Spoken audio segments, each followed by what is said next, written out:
श्री राधे राधे दोस्तों। एक बार फिर हम आपके लिए भगवान श्री कृष्ण जी की एक कहानी लेकर आए हैं। एक बार की बात है, एक राजा ने बिहारी जी का मंदिर बनवाया और बिहारी जी की सेवा करने के लिए एक पुजारी जी को नियुक्त किया। पुजारी जी प्रतिदिन बड़े भाव और प्रेम से पूजा करते थे। भगवान की पूजा करते करते पुजारी की उम्र बीत गई। राजा रोज एक माला अपने सेवक के हाथों पुजारी जी को भेजा करता था। पुजारी जी वो माला सेवक से लेकर बिहारी जी को पहना देते थे। जब राजा बिहारी जी के दर्शन करने आता तो पुजारी जी वही बिहारी जी को अर्पित माला उतार कर राजा को पहना देते थे। ये रोज का नियम था। रोज की ही भांति राजा ने अपने सेवक के हाथों बिहारी जी के लिए माला भिजवाई, लेकिन आज सेवक के हाथों एक संदेश भी भिजवाया कि राजा आज मंदिर नहीं आ पाएंगे। पुजारी जी ने माला बिहारी जी को पहना दी और उनके मन में विचार आया कि आज तक मैं बिहारी जी की चढ़ी माला राजा को ही पहनाता आ रहा हूँ। ये सौभाग्य मुझे नहीं मिला। जीवन का क्या भरोसा, कब रूठ गए। आज मेरे प्रभु ने मेरे पे कृपा की है। आज तो राजा आएंगे नहीं, क्यों ना ये माला आज मैं ही पहन लूं।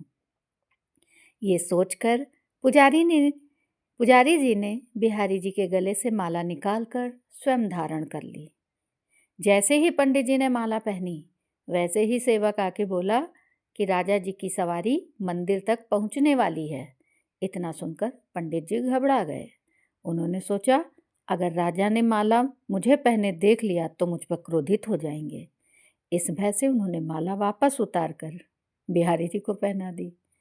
जैसे ही राजा दर्शन के लिए मंदिर में प्रवेश करते हैं, पंडित जी नियम के अनुसार बिहारी जी के गले से माला उतार कर राजा को पहना देते हैं।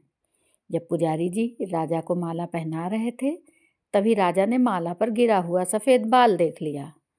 अब राजा को संदेह हुआ कि कहीं पुजारी जी ने मेरे आने से पहले स्वयं ये माला पहनी तो नहीं। ये सोचकर राजा को बहुत गुस्सा आया। राजा ने पुजारी जी से पूछा कि ये सफ़ेद बाल किसका है। पंडित जी को लगा अगर मैंने सच बोला तो राजा मुझे दंड दे देंगे, इसलिए उन्होंने भय से बोल दिया, महाराज ये सफ़ेद बाल तो बिहारी जी का है। अब तो राजा गुस्से से आग बुबला हो गया कि ये पुजारी तो झूठ बोल रहा है, भला बिहारी जी का कहाँ सफ़ेद बाल होगा। राजा ने पुजारी जी से कहा, कल सुबह मैं श्रृंगार के वक्त आऊँगा और देखूंगा कि बिहारी जी के बाल सफ़ेद हैं या फिर काले। अगर बिहारी जी के बाल काले निकले तो तुम्हें फांसी की सज़ा दी जाएगी। राजा हुक्म सुनाकर चला गया। अब पुजारी बिहारी जी के समक्ष रोकर विनती करने लगा, प्रभु मैं जानता हूँ मैंने आपके सामने झूठ बोलने का अपराध किया है और अपने गले में डाली माला आपके गले में पुनः डाल दी। आपकी सेवा करते करते मैं वृद्ध हो गया हूँ। बस यह लालसा रह गई कि आपकी माला उतारकर कभी मैं भी पहन सकूं। बस इसी लोभ की वजह से मुझसे ये अपराध हुआ। हे मेरे ठाकुर जी, पहली बार मुझे ये लालच आया और ये विपत्ति आन पड़ी। मेरे ठाकुर जी, पहली बार ये लालच आया और ये विपत्ति आन पड़ी। मेरे नाथ, अब नहीं होगा ऐसा अपराध। अब आप ही मुझे बचा सकते हो, नहीं तो कल सुबह मुझे फांसी पर चढ़ा दिया जाएगा। पुजारी पूरी रात रोते रोते यही कहता रहा, मुझे बचा लो प्रभु, मुझे बचा लो प्रभु। सुबह होते ही राजा मंदिर में आ गए। पुजारी जी से कहा, आज का श्रृंगार वो स्वयं करेंगे। इतना कहकर पुजारी ने जैसे ही बिहारी जी का मुकुट उतारा तो ये देखकर हैरान हो गए कि बिहारी जी के सारे बाल सफ़ेद थे। अब राजा ने सोचा कि पुजारी ने बचने के लिए बिहारी जी के बालों को सफ़ेद रंग दिए होंगे। गुस्से में तमतमाते हुए बोला, मुझे जांच करनी है, बाल असली हैं या नकली। उसने ये समझने के लिए जैसे ही बिहारी जी के बाल को तोड़ा तो बिहारी जी के सर से खून की धार बहने लगी। राजा ने उसी क्षण बिहारी जी के चरण पकड़ लिए और क्षमा मांगने लगा।